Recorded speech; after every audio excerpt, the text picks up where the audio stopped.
When Leeds United signed Bobby Collins in 1962, few people realised how significant a signing it would prove to be. Leeds were at the wrong end of the Division 2 table, and £25,000 was a lot of money for a 31-year-old midfielder, especially when the club was short on cash. Bobby Collins was a First Division footballer who was furious that he was having to move to Division 2. He couldn't believe that Everton were letting him go. His standards were First Division. His belief was that he should be in the First Division, and whoever was around him on the pitch and on the staff, they were going to help him get back there. So there was a lot of anger in Bobby Collins, which players who played with him remember being frightened of him. He would be even more terrifying to opponents, and it was almost like a force of nature coming into the club, putting his foot down and saying, this team goes to the First Division. It was a big money sign as well. I think it was £25,000, which was a lot of money in those days. And Don Revie and Harry Reynolds almost camped outside Collins' door until he said yes to the move, because he didn't want to leave Everton.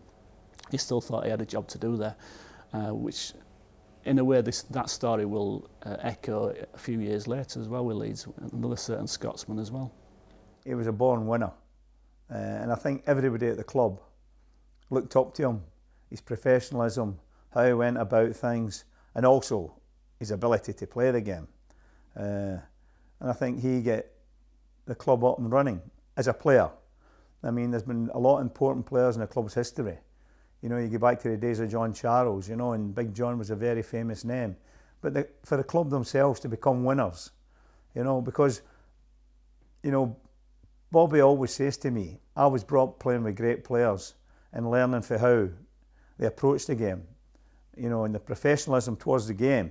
I'm not talking about now. I mean, things are different now from a discipline point of view in the game, but professional on the football pitch, you know, your position you played, how you played it, how you worked at your game, you know, how you responded to your teammates, and Bobby brought all that into Leeds United.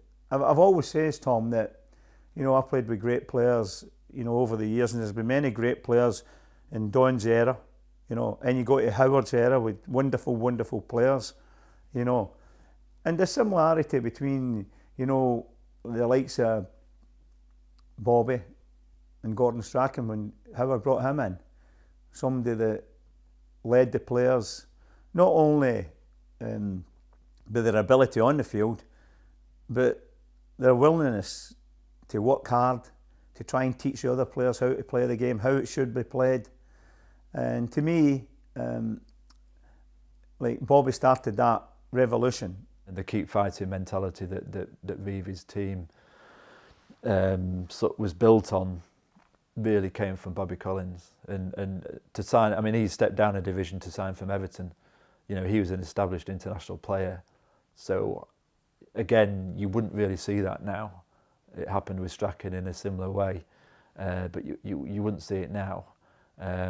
So to make that signing, to have the vision to see that opportunity and make that signing was incredibly astute, and basically changed the whole outlook of the club. You know, Charles had made Leeds United a big name, but there was a danger of there being a lull and everything slipping backwards. But the signing of Bobby Collins, I think, was a catalyst for everything that came afterwards. Collins took Revie's old number 8 shirt, and his impact was immediate. The team took on a new toughness epitomised by its midfield general. When he joined Leeds, they were bottom of Division 2, 10 points adrift, with only 11 games to go. Collins took the team by the scruff of the neck and led from the front. They only lost one more game that season and went to Newcastle on the final day needing a win. The Collins-inspired 3-0 victory saw the start of a new era at Ellen Road. Bobby Collins was an idol of mine. I watched him playing in Dublin when he used to play for the Scottish League against the League of Ireland, and Bobby was a great player. And I thought, well, if Bobby Collins is here, then they're going in the right direction.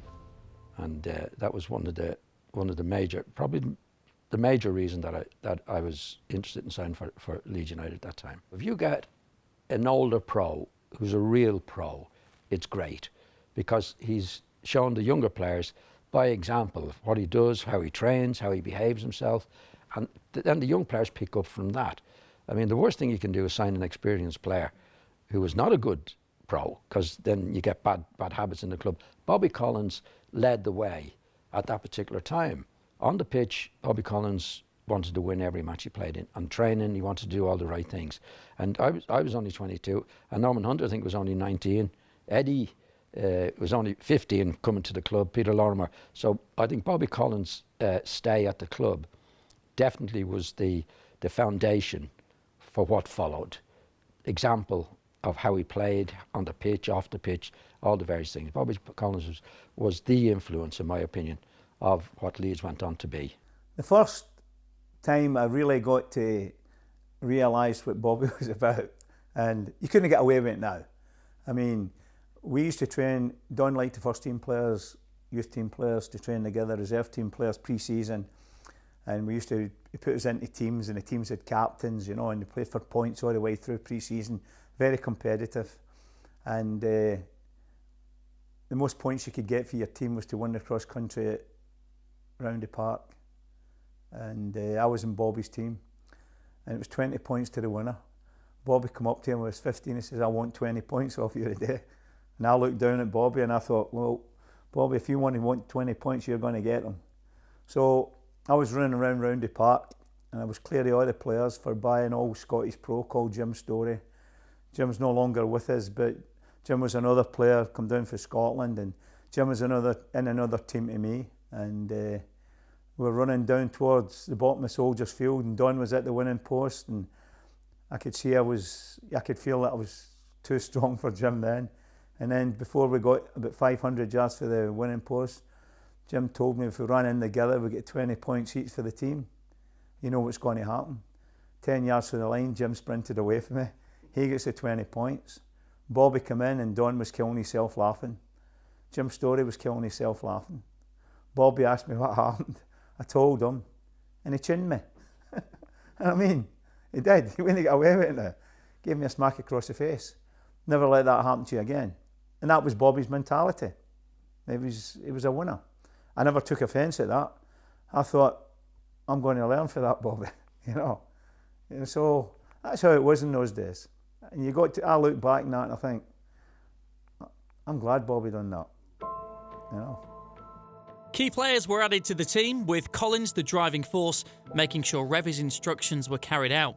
The New Look Leeds were promoted to Division 1 in 1964, with Collins as their captain. The team continued their progression, going top of Division 1 in the new year. Collins was named Footballer of the Year that season, the first Leeds United and Scottish player to attain the honour. Once we signed Bobby Collins, then that was the making of Leeds United. And then you had other people who came in.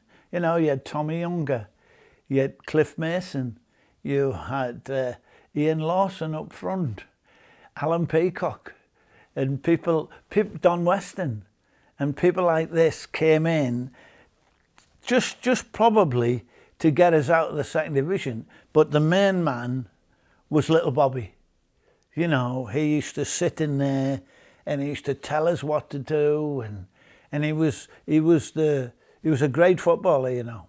People forget about how great a footballer Bobby Collins was. He used to dictate play, he could take free kicks, but what he could do, he was so tough for a little man, you know, and he used to say to us, hey, come on.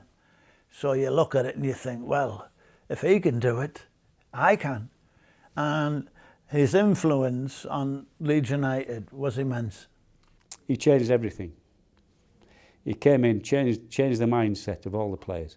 And why was that, Terry? Why was that? Because he was as hard as nails. He was a winner. He was 5'0". He'd fight Godzilla. And I can remember I was playing left wing, and if it was a tough game, I'd play. Albert would be left out, I'd play. And if somebody, what he thought was taking liberties with me, he'd just come over and go and wink at me.